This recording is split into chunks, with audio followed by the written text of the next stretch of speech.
आज के बाद से जितने भी लेक्चर होंगे, लेट मी टेल यू, वहां पर एक कॉन्सेप्ट आएगा RLR। सर ये क्या होता है बाबू? एज ऑफ टुडे आप किसी भी अपने सीनियर से पूछेंगे जो पहले क्लास ले चुके हैं, तो आपको बताएंगे कि मेरे जितने भी लेक्चर्स होंगे, each lecture will start with a revision of the last class. Then we will have proper lecture, and each lecture will end with a again revision. और ये ना बाबू कोई एक दिन, 2 दिन, 3 दिन नहीं होगा। अगर आपके सिलेबस में 90 लेक्चर्स हैं तो 90 के 90 में होगा। बच्चा बोला सर लेक्चर नंबर 1 में तो नहीं दिया था। अरे बाबू, मैं लेक्चर नंबर 1 में जो पहले कर चुका हूं, क्या मैं आपको फाउंडेशन रिवाइज कराऊं कि आओ बच्चों रिवीजन करते हैं फाउंडेशन का?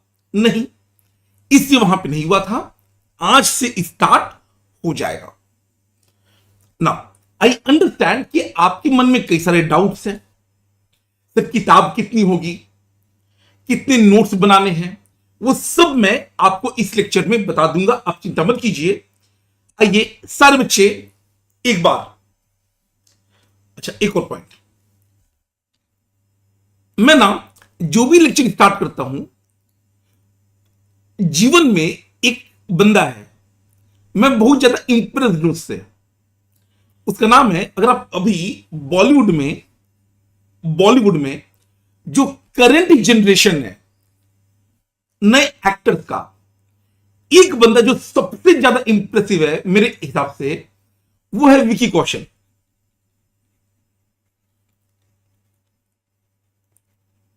अच्छा, अब सोचिए, देखो आज से कुछ साल पहले विकी कौशल को कोई ठीक से जानता नहीं था। एज ऑफ टुडे भाई साहब one of the most eligible star हैं। आपने मूवी देखी होगी छावा, कई सारी मूवी, एक्टिंग वैसे भी जबरदस्त है, और कटरीना कैफ के पति हैं। तो मैं ये उम्मीद करता हूं कि जो परिवर्तन इनकी जिंदगी में आया, वैसा ही परिवर्तन आपकी जिंदगी में भी अगले 5-6 साल में आए। बच्चा बोला सर कटरीना कैफ, अरे नहीं रे, वो तो शादी हो गई, उसके जैसा। ठीक है, तो सारे बच्चे विक्की भाई के नाम पे हम जोश आइए। सी, आज हम लोग बाबू स्टार्ट ही करेंगे कि सर टेक्स्ट क्या होता है। कल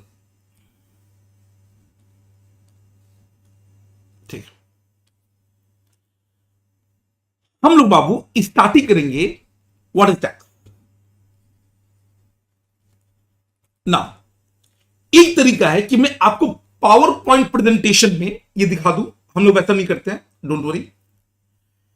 जहां भी मुझे लगता है कि आपको लिखना है, क्योंकि एग्जाम में जो मार्क्स मिलेगा ना, वो लिखने के लिए मिलेगा।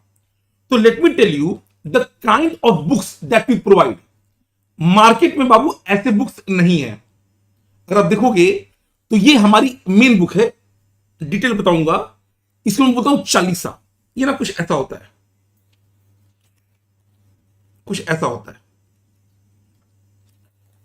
ये बुक है, बट इसमें सारी बातें हैं, और ये बहुत ही ना वेल डिजाइंड है। क्योंकि मैं बिग 4 में काम कर चुका हूं, तो जो वहां पर प्रेजेंटेशन होती है वो बहुत सॉलिड होती है।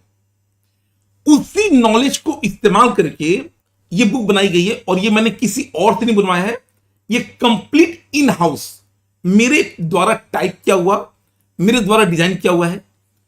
इस सभी बुक मिलेगी। बट इस बुक के होने के बावजूद मैं कई सारी बातें बाबू आपको लिखवाऊंगा, क्योंकि जब तक आप लिखेंगे नहीं ना, तब तक बाबू एग्जाम में क्वेश्चन सॉल्व नहीं होगा और मार्क्स नहीं आएगा। और मेरा मोटिव केवल अंडरलाइन करके सिलेबस एंड करना नहीं होता है, वो होता है कि भैया आप इस लेवल पे तैयार करें कि एग्जाम में जब क्वेश्चन आए तो आप आसानी से लिख सकें। टेक्स्ट वैसे भी नया सब्जेक्ट है, तो हम लोग ना बहुत सारी बातें बाबू लिखेंगे। तो आपको टेक्स्ट में स्टार्ट में बाबू एक नोटबुक इस्तेमाल कीजिए, एक से काम चल जाएगा। बाद में मैं बता दूंगा कि एग्जैक्टली कितना चाहिए। अभी तो आप एक से काम चलाइए, ठीक है, क्लास नोट के लिए ना। तो पॉइंट है कि सर टैक्स क्या होता है। चलिए, तो मैंने बोला कि देखो बाबू, हम सब लोग को एक सोसाइटी में रहना है।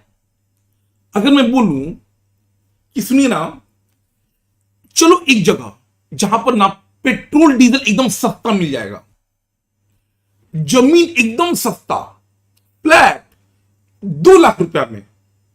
बच्चा बोला सर महंगाई इतनी बढ़ गई है, करोड़ों में फ्लैट बिक रहे हैं, आप 2 लाख में फ्लैट दिलाओगे? बताइए सर कहां चलना है। मैं कह रहा हूं चलो अफगानिस्तान चलोगे आप। अगर मैं आपको बोलूं कि बाबू एकदम सस्ता कंट्री में ले चलता हूं, एकदम कम दाम में सब काम हो जाएगा, अफगानिस्तान, आप जाओगे? नहीं।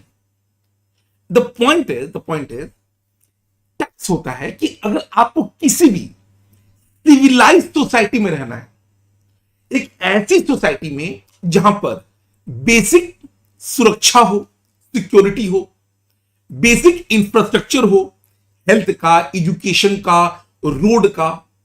अब ये सब काम कैसे होगा? सब सरकार करेगी। Very good. सरकार पैसा कहां से लाएगी? आपको लगता है कि आपके जो एमपी एमएलए हैं, वही एमपी एमएलए जो अक्सर घूस लेते हुए करप्शन में पकड़े जाते हैं, वो लोग अपने पॉकेट से पैसे लगाएंगे? Answer is no. तो पॉइंट इज कि वो पैसा बाबू आप ही देते हो। तो जो टैक्स होता है, अगर मैं एक लाइन में बोलूं, इट इज द प्राइस जो आप पे करते हो for living in civilise society. तो एक ऐसा सोसाइटी जहां पर आप आसानी से रह सको, जहां पर लॉ एंड ऑर्डर है, पुलिस है, आर्मी है, जहां पर सिक्योरिटी है, जहां पर इंफ्रास्ट्रक्चर है। अभी पैसा कहां से आएगा? ये पैसा टैक्स से आएगा। तो बेसिकली गवर्नमेंट ने बोला कि देखो भैया, अगर आप इंडिया में रहते हो तो सबको नहीं, बट कुछ स्पेसिफाइड लोगों को टैक्स देना पड़ेगा। अब क्या ये टैक्स वॉलंटरी है कि नहीं सर आज मन नहीं करा टैक्स देने का? सरकार बोलता है, याद रखो, इंडियन गवर्नमेंट, हमारे प्रिय नेताजी, तो जो हमारे नेता लोग हैं, अपना टैक्स दे ना दे, दुनिया से पैसा लेने में एकदम आगे हैं। तो नेताजी कहना है कि भैया कंपल्सरी कंट्रीब्यूशन है, कि मैंडेटरी देना है, आपको मर्जी नहीं चलेगा, मैंडेटरी देना है। अच्छा, तो ये कंपल्सरी कंट्रीब्यूशन है। Compulsory contribution. एक बच्चा बोला सर जानते हैं, मेरे घर के आसपास ना एक वसूली भैया है। आपने एक मूवी देखा होगा गोलमाल, वसूली भाई। वसूली भाई ना उस एरिया के हर घर से महीने का 500-500 रुपया लेते हैं। क्यों? तो पता नहीं क्यों लेते हैं, कुछ बोलते हैं हम प्रोटेक्शन दे रहे हैं। क्या वसूली भाई को पेमेंट करोगे वो भी टैक्स माना जाएगा? सोचिए। क्या? हां बाबू बता दूंगा। अगर आप किसी वसूली भाई को, कोई लोकल डॉन को, आपने सुना होगा रंगदारी होता है, फिरौती होता है, एक्सटॉर्शन मनी होता है, अगर वो पे करना है, क्या वो भी टैक्स है? Answer is no. टैक्स उसको बोलते हैं जो कंपल्सरी तो है, जो कंपल्सरी तो है, बट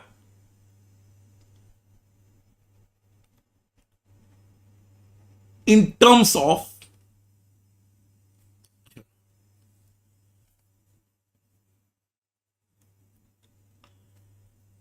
चार्ज्ड ना। बाबू आप टैक्स पढ़ने आए हो, आप आम जनता से अलग हो रहे हो। जो बाकी लोग अंग्रेजी इस्तेमाल करते हैं, इंग्लिश, आप उनसे बेटर इस्तेमाल करना पड़ेगा टैक्स का लैंग्वेज।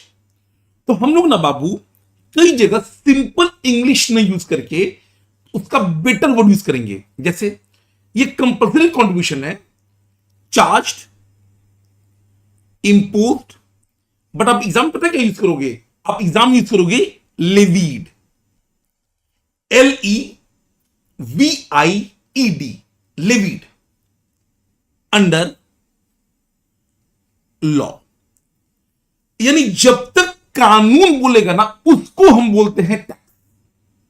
कोई रैंडमली आपसे पैसे मांग रहा है, वो टैक्स नहीं है।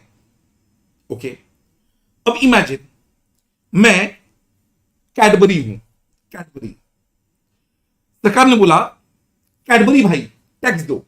मैंने बोला अरे सर, पैसा तो हाथों का मैल होता है, हम आपको ना डेयरी मिल्क, सिल्क दे देते हैं। वैसे भी वैलेंटाइन डे आने वाला है, तो आप अपने एम्प्लॉइज में बांट दीजिएगा, ये शो करेगा आप कितना प्यार करते हो। सरकार कह रहा है कि ऐसे नहीं होता है। या मानिए गवर्नमेंट मेरे पास आया, किशन भाई टैक्स दो। मैंने बोला अरे सर, पैसा लेके क्या करोगे? मैं आपको आइए टैक्स पढ़ा देता हूं, या मैं आपके टैक्स ऑफिसर को टैक्स पढ़ा देता हूं।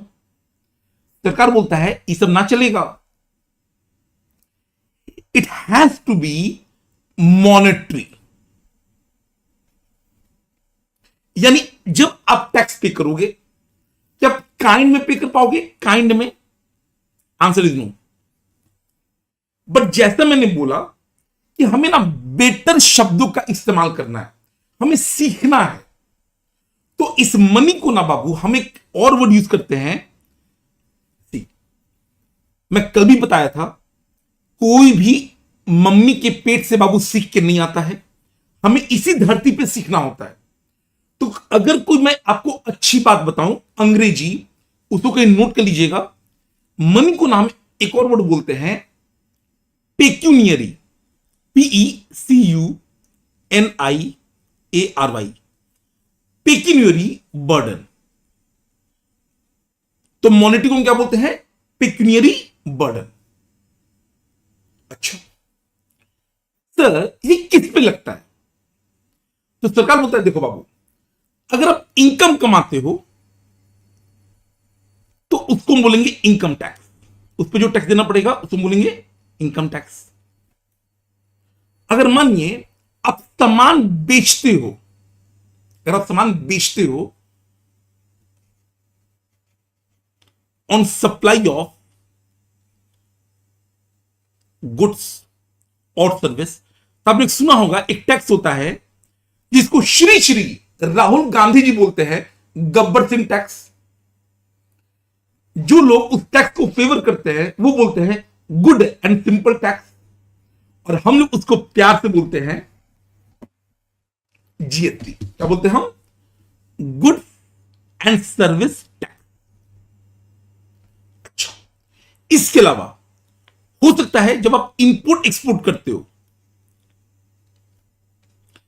जिनको आइडिया हो, जब से डोनाल्ड ट्रंप आए हैं वो ना इस इंपोर्ट एक्सपोर्ट को इन्फ्लुएंस कर रहे हैं।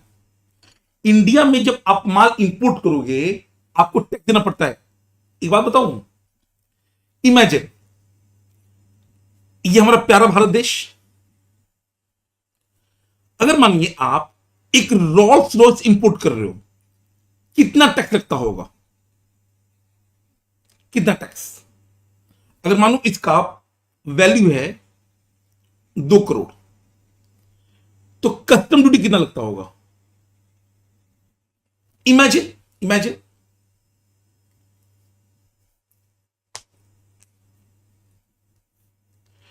बाबू, ये 100% प्लस जाता है, 120%। तो गवर्नमेंट ना इससे भी बहुत पैसा कमाता है और इंपोर्ट एक्सपोर्ट, इस पे लगता है कस्टम ड्यूटी। बाबू मोर देन 100%, मोर देन 100%। सब पे नहीं लगता है, कुछ आइटम पे लगता है। बट कस्टम ड्यूटी बाबू आपको नहीं पढ़ना है, ये हमें पढ़ना है CA फाइनल में। हम लोग जो पढ़ेंगे वो पढ़ेंगे income tax and GST। Please इसको नोट कर लीजिए एवरीबडी, एवरीबडी नोट कर लीजिए।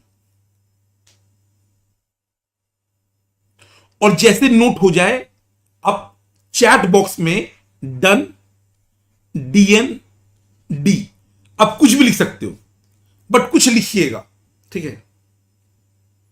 और लिखने का स्पीड हम लोग फास्ट रखेंगे ताकि आपकी राइटिंग स्पीड इंप्रूव हो। एग्जाम में ना बाबू कई बार समय कम पड़ता है, तो हम लोग अभी से प्रिपेयर करेंगे कि जब May 26 का एग्जाम है तब तक अपनी राइटिंग स्पीड थोड़ी बढ़ जाए। विशाल बाबू बचपन में वर्ड मीनिंग पढ़ते थे। वर्ड मीनिंग, शब्द उसका मतलब। तो मनी को ना हम प्यार से पिक्यूनियरी बर्डन भी बोलते हैं, सेम चीज है। नेक्स्ट है कि सर हम टैक्स लगाते क्यों हैं? कोई बात नहीं बाबू, जल्दी से लिख लीजिए, जल्दी से।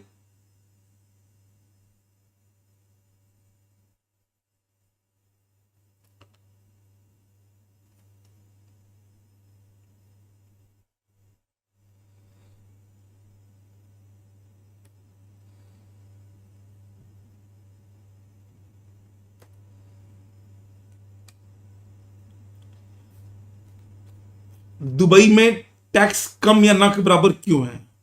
उसका बहुत बड़ा रीजन है। दुबई में, एक सेकेंड, एक तो ये मतलब इनोवेटिव डाउट है, मैं बता देता हूं। दुबई बाबू एक रेगिस्तान है। अगर टेक्निकली देखा जाए तो दुबई में ना कुछ होना ही नहीं चाहिए। द रीजन दुबई क्यों इतना ग्रो कर गया, क्योंकि दुबई ने ना अपना जो एरिया है, अपना जो शहर है दुबई, वहां पर ना टैक्सेस खत्म कर दिया ऑलमोस्ट, तो दैट पूरी दुनिया से जिसको व्यापार करना है वो दुबई आके कर सके। बाकी थोड़ा बहुत उनके पास तेल भी है, but let me tell you, जिनको नहीं पता है, जो गल्फ कंट्रीज होती हैं, मिडिल ईस्ट, उनमें ना बाबू दुबई के पास तेल बहुत कम है। जो बाकी कंट्रीज है, सऊदी अरबिया, ओमान, कतर, उनके पास ऑयल ज्यादा है, तेल। जो दुबई है, अच्छा दुबई क्या है? एक कंट्री है यूएई, यूनाइटेड अरब एमिरेट्स, उसके अंदर दुबई आता है। तो यूएई के पास ना तेल कम है, तो जो वहां का राजा है उसने सोचा हमारे पास तेल तो कम है, तो हम कैसे ग्रो करें? तो उसने सोचा कोई बात नहीं, हम ग्रो करेंगे बिजनेस के थ्रू। प्रॉब्लम यह है कि कोई रेगिस्तान में अपना व्यापार क्यों करेगा? तो उन्होंने किया एक बहुत बड़ा मास्टर स्ट्रोक। उन्होंने अपने छोटे से शहर को बहुत ज्यादा पैसा डाला गया इंफ्रास्ट्रक्चर डेवलप करने में, क्योंकि पैसा तो था ही उनके पास। एंड उसके बाद से ना पूरी दुनिया को इनवाइट किया गया कि आप आइए हमारे यहां व्यापार कीजिए, हम आपसे इनकम टैक्स नहीं लेंगे। अब दुबई ये अफोर्ड कर सकता है, क्योंकि दुबई के पास ना बहुत कम पॉपुलेशन है। दुबई के पास, अगर आपको पता हो, उनका जो लोकल पॉपुलेशन है बहुत ज्यादा कम है। उससे ज्यादा तो वहां पर दूसरे कंट्रीज के लोग हैं। इंडियन ज्यादा है, लोकल पॉपुलेशन कम है। दूसरा, थोड़ा बहुत तेल है वहां पर, ऑयल। और तीसरा, जब पूरा दुनिया का व्यापार वहां पहुंचेगा तो टूरिज्म ग्रो कर जाएगा। तो दुबई अलग तरीकों से पैसे कमा लेता है। बट क्या बाकी कंट्री भी अपना टैक्स खत्म कर सकते हैं? बेवकूफी है, नहीं कर सकते हैं। अभी थोड़ा सा एडवांस डिस्कशन है, मैं बता देता हूं। एक कंट्री है जिसने टैक्स खत्म करने की कोशिश करी या एकदम कम करने की कोशिश करी, वो कंट्री बैंकरप्ट हो गया। गेस व्हाट, उस कंट्री का नाम क्या है? हमारा श्रीलंका। आप सर्च कीजिएगा, श्रीलंका ने इलेक्शन जीतने के लिए, जो वहां पे पॉलिटिकल पार्टी थी, उसने बोला हम टैक्स को एकदम कम कर देंगे। नतीजा यह हुआ कि पूरी का पूरा कंट्री बैंकरप्ट हो गया। और जो नेताजी ये प्रपोजल लेकर आए थे, उनको देश छोड़ के भागना पड़ा। तो टैक्स बाबू इतना बड़ा मैटर है कि सरकारें गिर जाती हैं, सरकारें बन जाती हैं। जो आज सबसे पावरफुल है, कल को उसको देश छोड़ के भागना पड़ जाता है। ये श्रीलंका में हो चुका है। और 2-3 साल पहले आप सर्च करना, आपको पता चल जाएगा, श्रीलंका गॉन बैंकरप्ट। इंडिया ने बाबू बचा लिया, वरना है, छोड़ो, आगे बढ़ते हैं। आई होप आपको समझ में आ गया होगा। अगला एक पॉइंट है कि सर टैक्स क्यों लगना है, वाई टैक्स? क्योंकि टैक्स क्या होता है वो तुमने समझ लिया। मोटा मोटा हमें याद रखना है कि सर ये कंपल्सरी होता है, मॉनेटरी होता है, लॉ के अंदर होता है, और किसी इवेंट पे चार्ज होता है। और भी कई सारे हैं, आपको ये तीन जानना है। कंपल्सरी, मॉनेटरी, लॉ, इवेंट पे। इनकम पे हो सकता है, सप्लाई पे हो सकता है।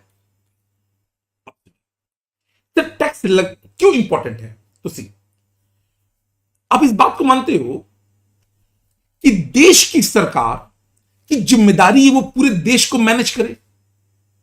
अगर आप सोच देखिए, ये किसकी जिम्मेदारी है कि पूरे देश में पीने का पानी हो, खाने के लिए खाना हो, हमारा डिफेंस सिक्योरिटी मेंटेन हो।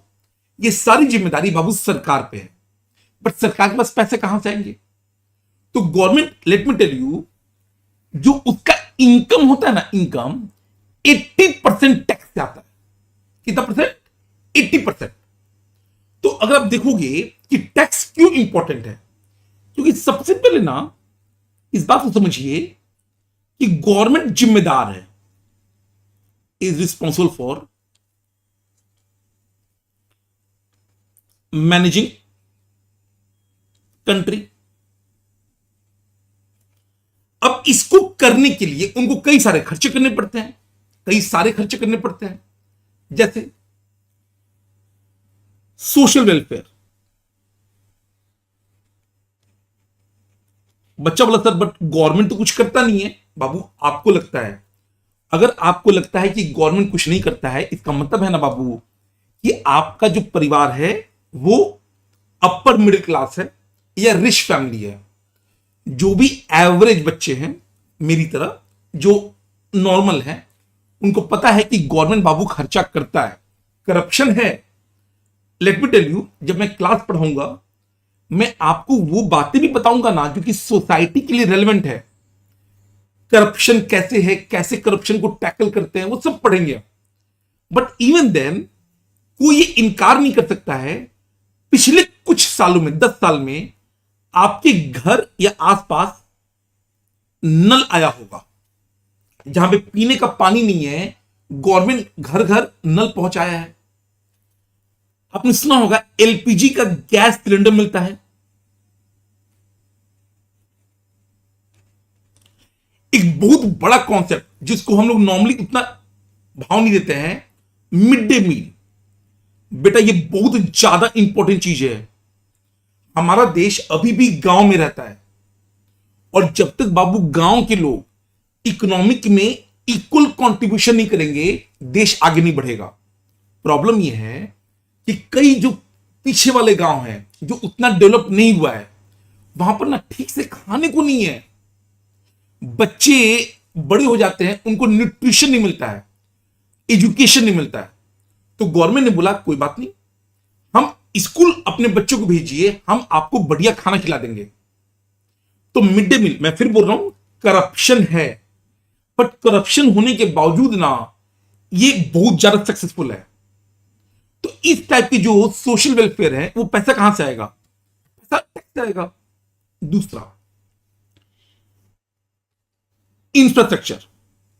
बाबू आप दिल पे हाथ के बताइए, आपके घर के आसपास या आपके शहर के आसपास कोई ना कोई हाईवे, एक्सप्रेसवे या रोड बना है पिछले 5-6 साल में?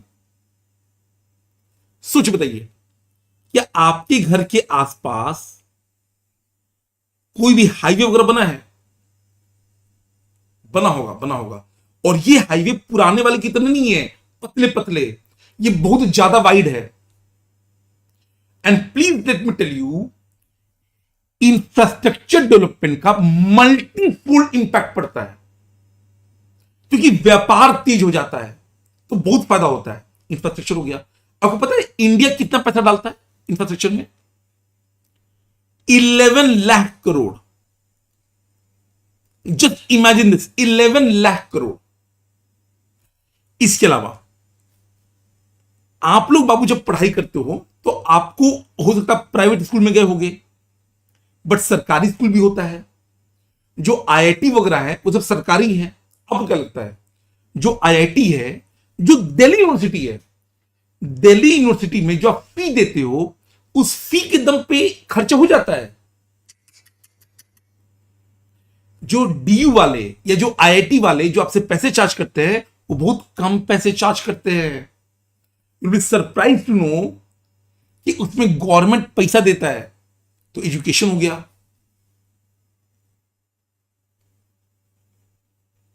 सरकारी स्कूल, आईआईटी, अच्छा। Same goes with health.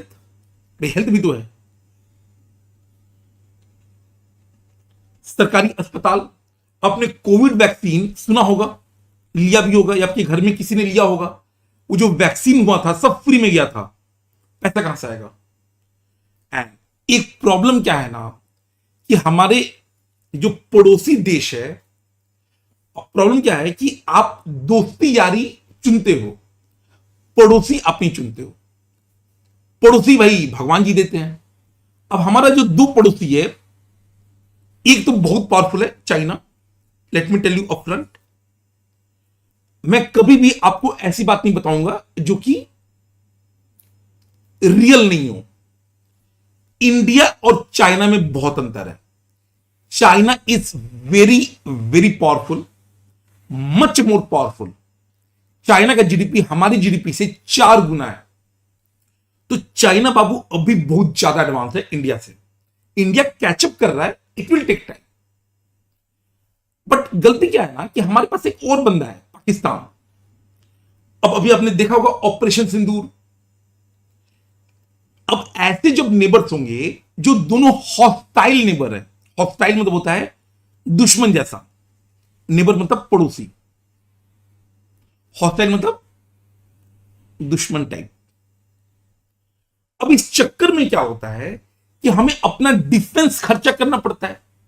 Fighter jet आएंगे, बंदूक आएगा, ड्रोन सिस्टम आएगा, बड़ी आर्मी मेंटेन करनी है।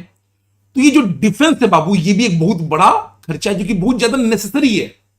हम चाहे या ना चाहे, ये बोलना कि सर डिफेंस मत करो, भाई सबसे पहले सिक्योरिटी आता है, तो डिफेंस भी इंपॉर्टेंट है। अब ये सब खर्चा गवर्नमेंट कैसे करेगा? पैसा से। और गेस व्हाट, उस पैसे का सबसे बड़ा सोर्स क्या है? उस पैसे का सबसे बड़ा सोर्स है हमारा टैक्स। तो जितने भी खर्चे आपको करने हैं, अगर कोई पूछे कि सर टैक्स क्यों इंपॉर्टेंट है, क्योंकि गवर्नमेंट की नजर से देखो, गवर्नमेंट की नजर से तो 80% प्लस जो गवर्नमेंट का रेवेन्यू है, मैं लोन की बात नहीं कर रहा हूं, रेवेन्यू, कमाई की, वो टैक्स से आता है। इसलिए आप देखोगे कि हर साल जब बजट आता है, तो मैं ना आपको, डोंट वरी, मैं आपको बजट समझाऊंगा कैसे आता है, क्यों आता है। जब बजट आता है ना, जिस दिन 1 फरवरी को, पूरे इंडिया में जितने भी चार्टर्ड अकाउंटेंट्स हैं, जितने भी सी ऑफिसेज हैं, सब ऑफिस वाले चुपचाप बैठ के बजट सुनते हैं। पता है क्यों? क्योंकि टैक्स में बदलाव होता है। टैक्स इतना इंपॉर्टेंट है कि बजट का जो सबसे मेन पार्ट आता है, टैक्स में आता है। दूसरा, सर आपके लिए क्यों इंपॉर्टेंट है? ये तो सरकार हो गया, आपके लिए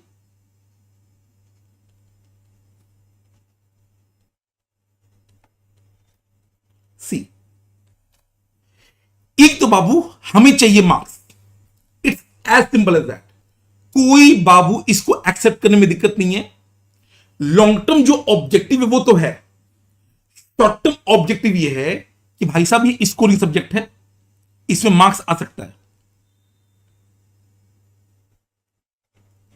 हां, इसमें गलतियां भी होती हैं, बट मार्क्स आ सकता है। और कोई भी बोले कि मार्क्स नहीं आता है, तब दिखा देना कि भाई साहब 90-90 तक गया है। हां, मे बी अकाउंट इतना स्कोरिंग नहीं है, बट ऐसा नहीं है कि स्कोरिंग नहीं है। 90 तक आया हुआ है। उम्मीद करता हूं कि जब आपका टाइम आएगा तो 90 प्लस जाएगा। तो मार्क्स आता है, एक तो मार्क्स इंपॉर्टेंट है, दूसरा ये वो सब्जेक्ट है ना बाबू जो कि बहुत ज्यादा प्रैक्टिकल है। एंड व्हेन आई से प्रैक्टिकल, ऐसा कोई दिन नहीं जाएगा जहां पर Times of India, Economic Times, Mint, Business Standard, ये सारे न्यूज़पेपर हैं, इकोनॉमिक टाइम्स का जो फ्रंट पेज होता है, हर दिन कोई ना कोई मैटर ऐसा होता है जो टैक्स जुड़ा हो, टैक्स का हो, हर दिन। ये इतना प्रैक्टिकल है कि जो आप क्लास में पढ़ोगे उसका इंप्लीकेशन आपको आपके घर में दिखेगा। हम सब कोई के घर में पापा मम्मी सैलरी कमाते होंगे, व्यापार करते होंगे, मे भी अपने बैंक में पैसे जमा किए होंगे, उससे इंटरेस्ट आता होगा, शेयर मार्केट में इन्वेस्ट किया होगा, डिविडेंड आता होगा। वो सब हमें पढ़ना है, सब पढ़ना है। तो ये ऐसा सब्जेक्ट है जो कि ना अलग ही, ये केवल बोलने के लिए प्रैक्टिकल नहीं है, रियल लाइफ से कंप्लीटली लिंक्ड है।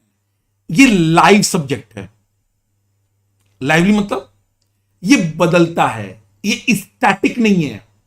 जो आपने पढ़ा और जो आज से 5 साल पहले किसी ने पढ़ा बाबू, उसमें अंतर होगा। तो ये सब्जेक्ट ऐसा है जिसके कारण चेंज होते रहता है, मजा आता है। दूसरा, अगर बाबू आप सीए हो तो ये आपका कोर सब्जेक्ट है। लेट मी टेल यू, जैसे किसी भी पार्टी में, फंक्शन में अगर एक डॉक्टर जाता है तो उसको हम क्या बोलते हैं? डॉक्टर को हम बोलते हैं कि डॉक्टर भाई साहब, कोई बीमारी के बारे में पूछते हैं, दवाई के बारे में। अगर आप सीए हो, आप अगर किसी फंक्शन में जाए, सबसे ज्यादा लोग आपसे पूछेंगे टैक्स के बारे में। टैक्स में ना बाबू, आप समझिए, देखो, टैक्स में सच में पैसा इन्वॉल्व होता है जो आपको पे करना है। याद कीजिए, आपको जब पैसा पे करना होता है कितना दर्द होता है। तो जब लोगों को पैसा पे करना होता है ना, तो दर्द होता है, इसलिए सीए साहब उसको हेल्प करते हैं। तो अगर आप सीए हो तो आपको तो मान के चला जाता है कि भी आप टैक्स एक्सपर्ट हो। तो आपके लिए बहुत ज्यादा जरूरी है कि जब आप पढ़ाई करें तो इस लेवल पे पढ़ें कि अच्छे से हो जाए। एंड लास्ट, कल को जब आप क्वालिफाइड सीए बन जाओगे,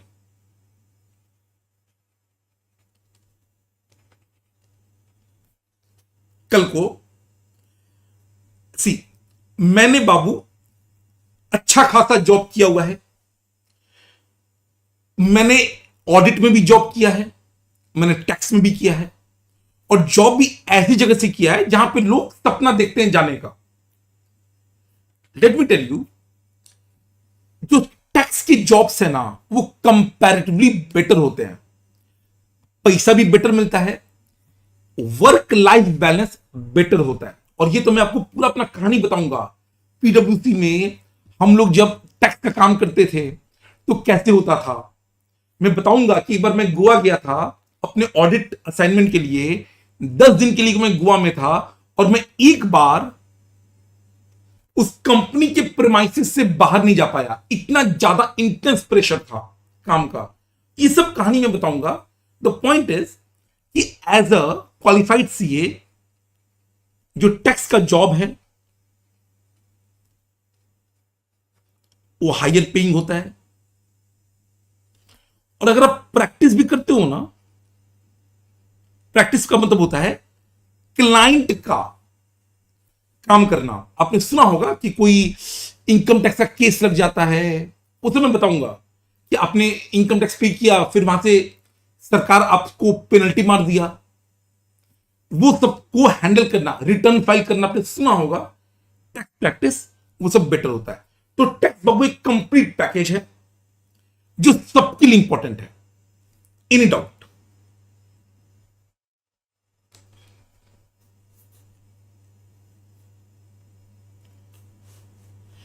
एनी डाउट जल्दी से बताइए।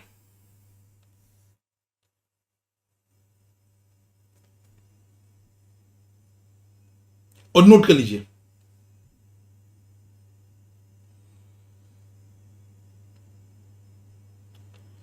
हर्ष बाबू, वो ना एक ऐसा इवेंट है जो मेरे लाइफ का बहुत, जो मैं गोवा गया था, मेरा लाइफ चेंजिंग इवेंट था, लाइफ चेंजिंग इवेंट।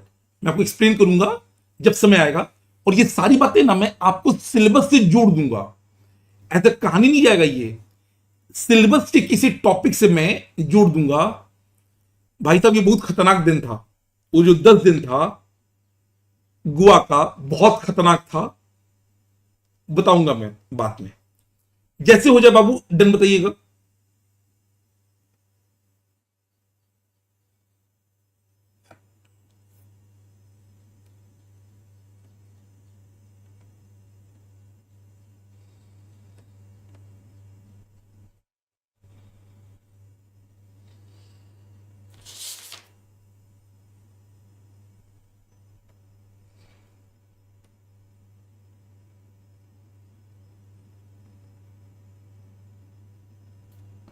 चलिए आगे बढ़ते हैं। नेक्स्ट,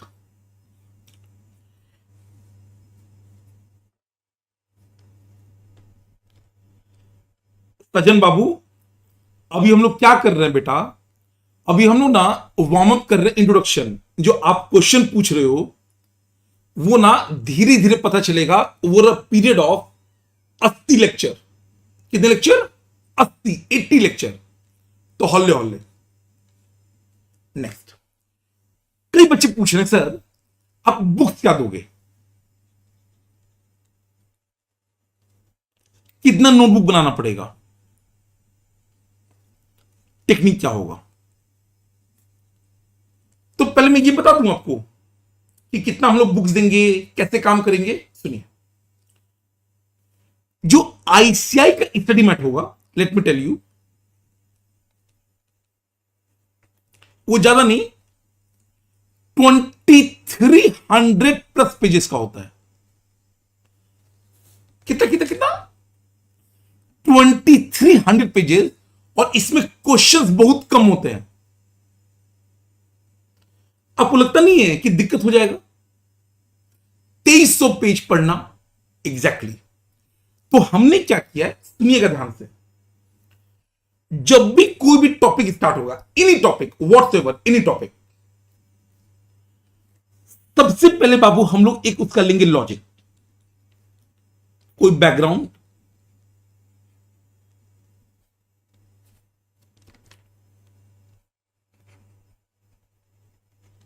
या कोई कहानी। जब एक बार बाबू लॉजिक हो जाएगा, फिर हम चलेंगे टेक्स्ट प्रोविजन पे, कि टेक्स्ट उसके बारे में क्या बोलता है ना। सर क्या ये 2300 पेज को अंडरलाइन करना, is it sensible? Is it sensible कि मैं 2300 पेज को रीड करूं, अंडरलाइन करूं? Answer is no. तो हमने क्या किया है, हमने वो बनाया उसके लिए एक प्रॉपर चालीसा किताब। तो आप देखोगे ये इस टाइप की किताब है, और ये पूरी किताब केवल 400 पेज की है, 2 किताबें। और ये किताब कैसे बना है, मैं आपको बैकग्राउंड देता हूं। पहले मैंने किताब को हाथ से लिखा, तो स्टडी मैट को पढ़ा गया, उसको सिंप्लीफाइड वे में पहले कागज पे लिखा गया, जैसे अगर आप देख सकते हो इस टाइप से। बट ये राइटिंग आप पढ़ोगे तो आपको सदमा लग जाएगा। क्लास के बाद आप मम्मी से फ्रूटी मांग रहे हो, माजा, ग्लूकॉन डी, क्योंकि एनर्जी चाहिए, तो मम्मी को ये कष्ट ना हो, तो मैंने बोला कि कोई बात नहीं, मैं आपको ये राइटिंग नहीं दूंगा। मैंने उसी को ना डिजिटल प्रेजेंटेशन करके, क्योंकि जैसा मैंने बताया बिग 4 का फायदा है, मैंने इस तरीके से उसको डाल दिया, इस तरीके से। इसको मैं बोलता हूं चालीसा हैंड नोट्स। हैंड रिटन इसलिए बोलता हूं क्योंकि ये पहले कागज पे बनाया गया, एंड फिर उसका नोट्स को डिजिटल प्रेजेंटेशन कर दिया गया, जो इनकम टैक्स का होगा। बाबू 2 पार्ट में आपका पूरा टैक्स है। जो इनकम टैक्स है वो अराउंड 230 पेज का है, अराउंड। और जो एक जीएसटी है वो अराउंड 170 पेज का, और ये कंप्लीट है कंप्लीट मतलब अल्टीमेट वाला, अल्टीमेट वाला। नेक्स्ट बाबू, पहली बार में तो बहुत ज्यादा लगा, आगे उसके बाद से क्या केवल टैक्स प्रोविजन करने से आपको एग्जाम में मार्क्स आ जाएगा? बिल्कुल नहीं। तो एग्जाम में तो क्वेश्चंस आता है, और जो आपका स्टडी मैट है ना बाबू, उसमें क्वेश्चंस इनसफिशिएंट है, इनसफिशिएंट। तो मैंने क्या किया है, मैंने उसके लिए बनाया है अपना दिव्यास्त्र। इसमें क्या होता है, अब ये पुराना है ऑब्वियसली, क्योंकि आपका नया वाला बाबू अभी बन रहा है, जो May 26 के लिए है वो अभी बन रहा है, अंडर कंस्ट्रक्शन है। इसमें आपका स्टडी मैट के सारे क्वेश्चंस रहेंगे, सारे मतलब सारे। और उसके बाद से जब स्टडी मैट के सारे आ जाएंगे, तो जितने भी RTP, revisionary test paper, mock test paper and past year, मैं आपको पहले बता रहा हूं, जो आपको मैं दूंगा उसमें लेट मी टेल यू क्या क्या होगा।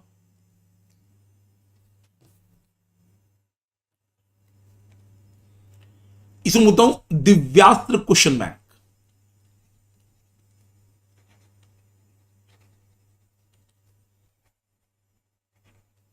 जिसके अंदर 100% आईसीआई तो होगा ही, प्लस जितने आपके आरटीपी एंड एमटीपी हैं, लेट मी टेल यू, मैं जो अभी बना रहा हूं वो बना रहा हूं टिल May 25। बच्चा बोला सर सितंबर 25 क्यों नहीं बना रहे हो? वो इसलिए नहीं बना रहा हूं क्योंकि अभी तक टाइम मशीन इन्वेंट नहीं हुआ है। क्या टाइम मशीन मैं भविष्य में तो जा नहीं सकता हूं, तो जो रियल वर्ल्ड में अवेलेबल है वो मैं सारा डाल दे रहा हूं, सारा। अगेन क्या हम लोग रिपीट करेंगे? नहीं। अगर एक जैसे क्वेश्चन मल्टीपल बार आया है, अगर एक जैसे क्वेश्चन मल्टीपल बार, तो उसको हम रिपीट नहीं करते, उसको फिर हम एक बार ही रखते हैं। जैसे आप देखोगे ना,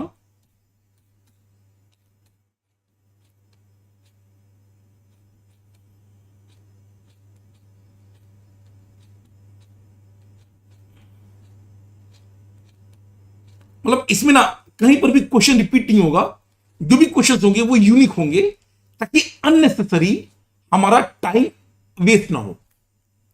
नेक्स्ट, जो पास्ट ईयर क्वेश्चन होंगे, पास्ट ईयर क्वेश्चन वो रहेंगे आपके पास जनवरी 25 तक। क्यों? क्योंकि May 25 का बाबू अभी तक सॉल्यूशन आया नहीं है, सजेस्टेड आंसर, और हम आईसीआई का इंतजार करते हैं। तो ये कवरेज बाबू आपको मिलेगा, एंड प्लस कुछ सेल्फ ड्राफ्टेड होंगे, ये ज्यादा नहीं होंगे बट कुछ होंगे। कोई ऐसा नया टॉपिक आया, अमेंडमेंट आया, अमेंडमेंट पे क्वेश्चन तो होता नहीं है, तो मैंने खुद से भी ड्राफ्ट करके आपको मैं क्वेश्चन देता हूं। ओके, जब ये हो जाता है तो इनकम टैक्स में ना, ये जीएसटी में एक क्या होगा कि ये बड़े टॉपिक्स हैं। आप सोच रहे हो, ऑल्दो मैंने इसको 230 पेज में समा दिया है, बट ये है तो 2300 पेज का ना। तो कई बार ऐसा होता है कि बच्चों को ना रिवीजन में दिक्कत होता है। तो मैंने क्या किया है, इनफैक्ट मैं आपको दिखाना चाहता हूं, ये आपको मिलेगा, डोंट वरी।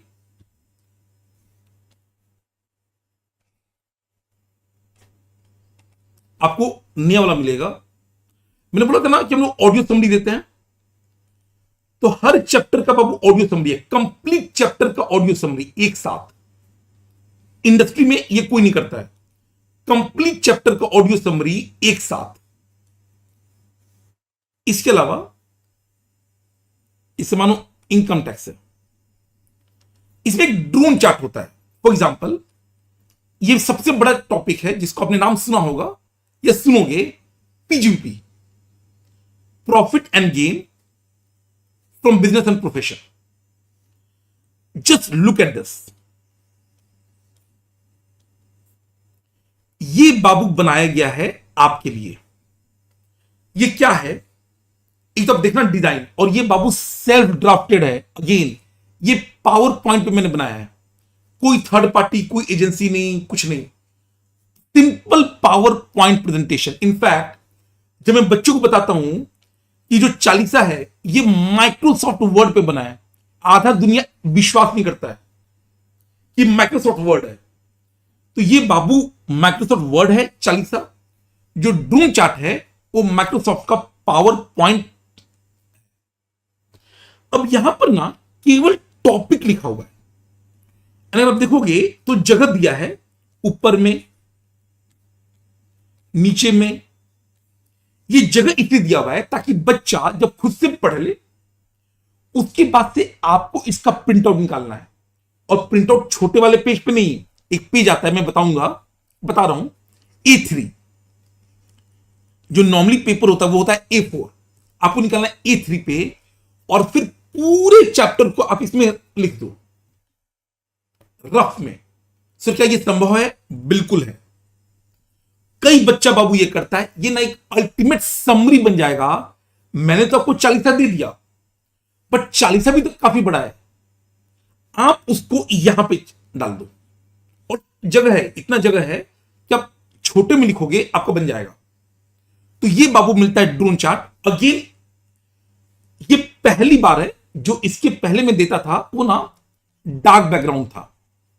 तो बच्चों का फीडबैक आया कि सर डार्क बैकग्राउंड में ना प्रिंट आउट लेने के बाद लिखने में बड़ा दिक्कत होता है। तो मैंने डार्क बैकग्राउंड हटाकर फिर व्हाइट बैकग्राउंड के साथ ये बना दिया है और ये आपको मिल जाएगा। जब ये सब हो जाएगा इसको बोलते हैं ड्रोन चार्ट।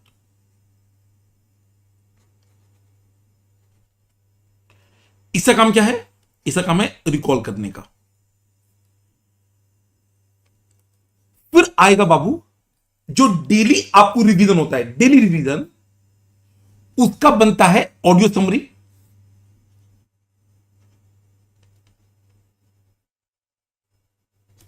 एंड जैसा मैं को बताया हूं,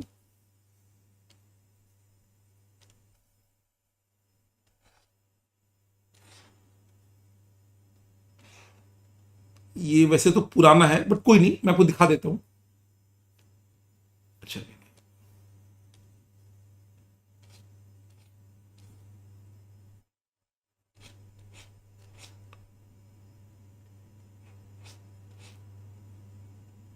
कोई नहीं, आपको ऑडियो समरी मैंने दिखा दिया ना। ऑडियो समरी आपको मिल जाएगा।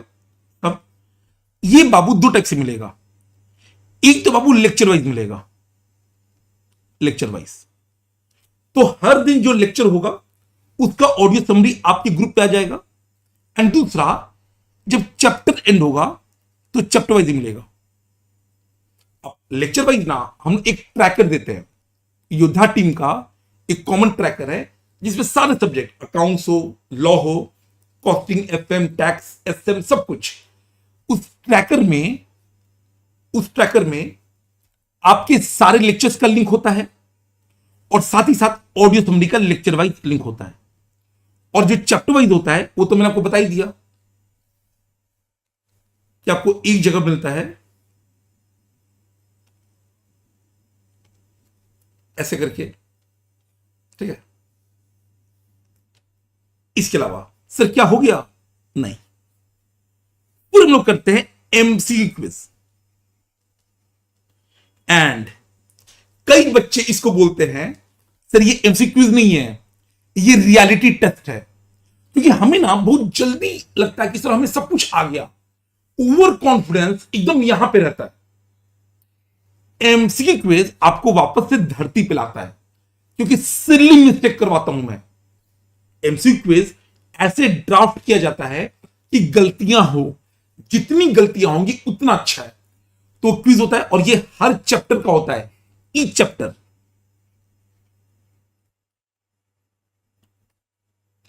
एंड फाइनली बाबू अनअकैडमी का इवैल्यूएट टेस्ट होता है।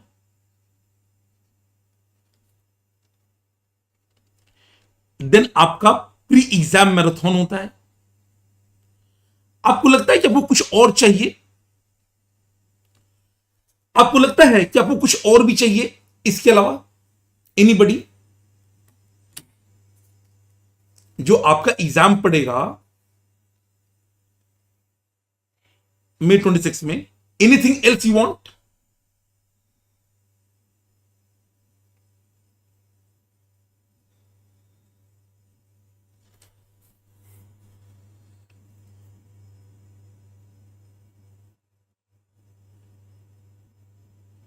एग्जैक्टली। तो ये सब बाबू आपको क्लास के दौरान मिल जाएगा। अच्छा, एक और डाउट है कि सर आइकॉनिक वाले बच्चों को क्या क्या मिलेगा? लेट मी टेल यू, मैं बता देता हूं। अनय बाबू, सी, टॉपिक वाइज एमसीक्यू होगा, इवेल्युएटेड टेस्ट सीरीज आपका अनअकैडमी लेता है और ये कई पार्ट्स में होता है, तो ये पार्ट वाइज भी होता है एंड ओवरऑल सिलेबस का भी होता है।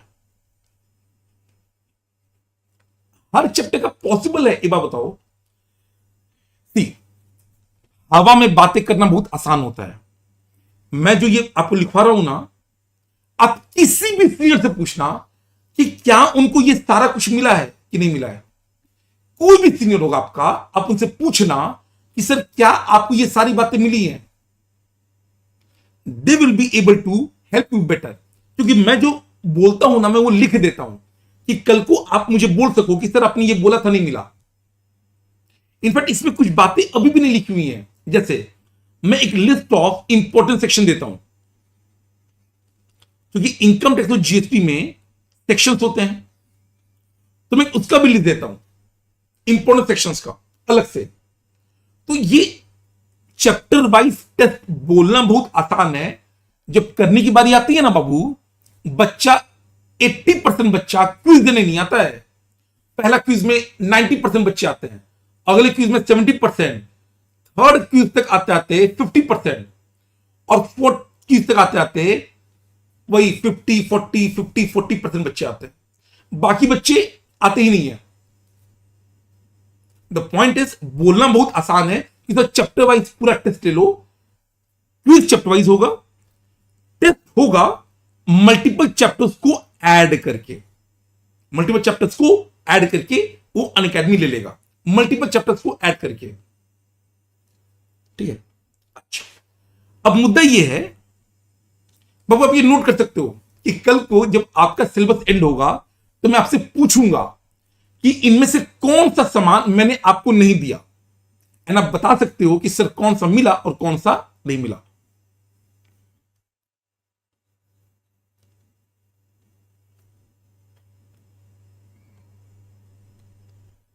जैसे बाबू हो जाए बता दीजिएगा, जैसे डन हो जाए प्लीज लेट मी नो।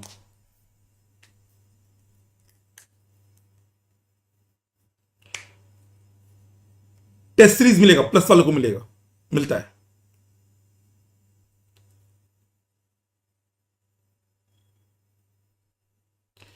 मैं बताता हूं आइकॉनिक को क्या क्या मिलेगा, डोंट वरी।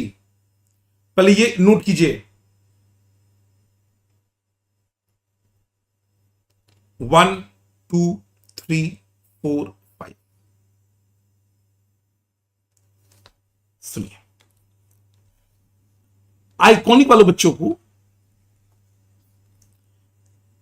40 बुक मिलेगी, हार्ड कॉपी। दिव्यास्त्र मिलेगा, और ये टोटल आप 5 सेट मिलेगा आपको, 5 बुक का सेट मिलेगा। टैक्स की बात कर रहा हूं, 5। जो ड्रोन चार्ट है वो अभी गारंटीड नहीं है, वो मोटा मोटा सॉफ्ट मिलेगा। और ड्रोन चार्ट टोटल 40 भी नहीं, 35 पेज का है। कितने पेज का है? 35 पेज का। तो ये तो भैया चैप्टर वाइज मिलेगा। जैसे जैसे चैप्टर हम आगे बढ़ाएंगे आपको ड्रोन चार्ट मिलता रहेगा। जो मेन 40 दिव्यास्त्र है, 5 कॉपी, 5 सेट, वो आपको मिल जाएगा। प्लस वाले बच्चों को ऑब्वियसली क्या मिलेगा? पीडीएफ में मिल जाएगा। That's it.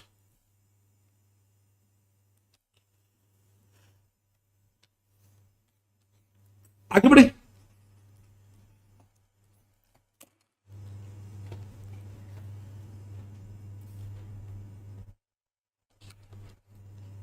बाबू आज हम लोग यहां पे स्टॉप करेंगे। कल जब मिलेंगे तो हम लोग बाबू आगे बढ़ेंगे। कल जब स्टार्ट करेंगे लेआउट ऑफ टैक्स, जो पेपर नंबर 3 हमारा, ये बताया जाएगा। एक कसम मैंने बताया था, एक कसम लिया जाएगा, हाउ टू स्कोर रैंक बताया जाएगा, एंड टाइप्स ऑफ टैक्स बताया जाएगा। तो जो कल का क्लास होगा वहां पर हम लोग ये पढ़ेंगे नेक्स्ट क्लास में, ठीक है। अच्छा, नोटबुक, नोटबुक बाबू आपको इनकम टैक्स के लिए एक बनाना है और जीएसटी के लिए एक बनाना है, दैट्स इट, और कुछ नहीं।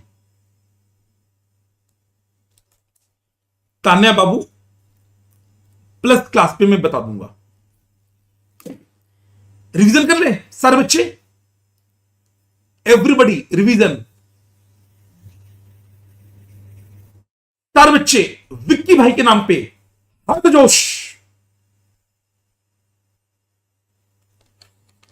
आइए। और मैं इसको रिकॉर्ड करूंगा, तो अभी जो हम लोग पढ़ने वाले हैं या रिवाइज करने वाले हैं, मैं क्या करूंगा, उसको रिकॉर्ड। चलिए बाबू, आज आपका टैक्सेशन इंट्रोडक्शन का इफेक्टिवली पहला लेक्चर था। फर्स्ट लेक्चर ओरिएंटेशन था, ये टैक्स का इफेक्टिवली पहला लेक्चर है, जहां हमने पढ़ा कि सर सबसे पहले टैक्स क्या होता है। तो चार बातें याद रखनी है सर। ये ना कंपलसरी होता है कंट्रीब्यूशन, ये काइंड में नहीं हो सकता, it has to be monetary, जिसको हम एक टेक्निकल वर्ड बोलते हैं पेक्यूनियरी बेनिफिट। ये तभी टैक्स मानेंगे जब ये लॉ के अंदर होगा। कोई वसूली भाई आपसे पैसे मांगे, उसको हम टैक्स नहीं बोलते हैं। और ये ना लेवी होता है ऑन एनी ट्रांजैक्शन, इनकम पे हुआ तो income tax, goods and service पे हुआ तो जीएसटी, इंपोर्ट एक्सपोर्ट पे हुआ तो कस्टम ड्यूटी। दूसरा, सर टैक्स इंपॉर्टेंट क्यों है, वाई टैक्स? क्योंकि बाबू देखो, किसी भी सभ्य समाज, सिविलाइज सोसाइटी, एक कंट्री को मेंटेन करने के लिए पैसे चाहिए। क्या हम लोग ये चाहते हैं कि हमारा देश 10-10 हजार करोड़ के लिए पाकिस्तान की तरफ भीख मांगे? नहीं। तो पाकिस्तान में लोग टैक्स नहीं देते हैं, नतीजा ये होता है कि हर 10,000 करोड़ के लिए वो भीख मांगता फिरता है। श्रीलंका ने अपना टैक्स कम कर दिया, इलेक्शन जीतने के चक्कर में कंट्री बैंकरप्ट हो गया। तो टैक्स इसलिए इंपॉर्टेंट है ताकि इंडिया की जो सॉवरेनिटी है, जो इंडिपेंडेंस है, वो मेंटेन रहे।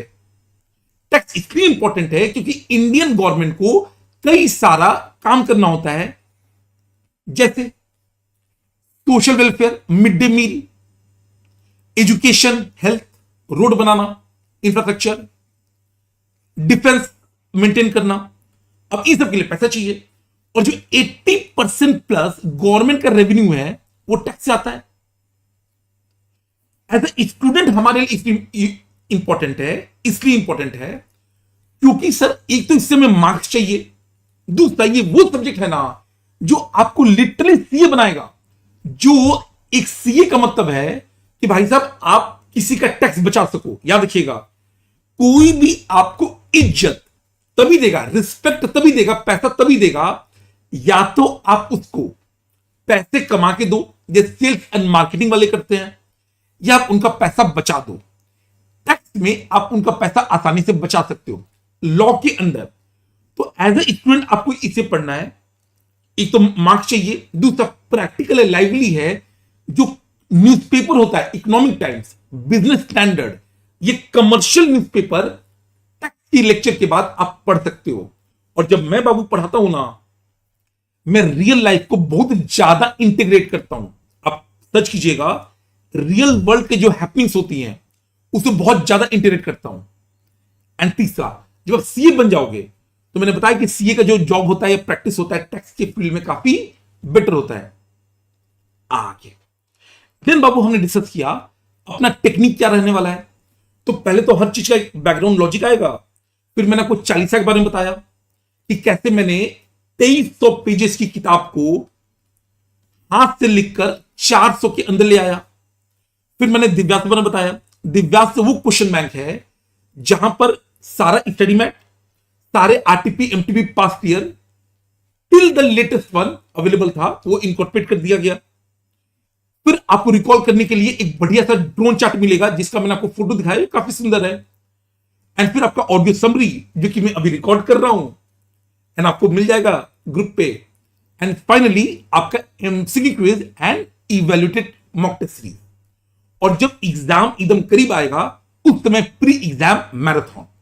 तो ये कंप्लीट पैकेज होने वाला है, एक ऐसा पैकेज जिसको अगर आप ईमानदारी से कर लेते हो, बड़े आराम से बाबू आपका एग्जाम तो निकल ही जाएगा। The level of knowledge that you will possess, the level of knowledge that you will possess will be better than anybody at your level. तो सीए इंटर के लेवल पे जितने भी बच्चे होंगे, उनसे आपका लेवल ऊपर रहेगा बाय द टाइम ये सिलेबस एंड होगा। हो बाबू आपको पढ़ने में उतना ही मजा आया जितना मुझे पढ़ाने में आया। जैसा भी लगा अपने दोस्तों को बताइएगा। कोई भी डाउट है डाउट बॉक्स में डाल, अच्छा डाउट बॉक्स तो है नहीं क्योंकि ये यूट्यूब पे हो रहा है, जब प्लस पे होगा तो डाउट बॉक्स वहां पे ऑप्शन होता है, जो भी डाउट होता है वो मैं ले लेता हूं। Bye bye, God bless, all the best, take care, see you.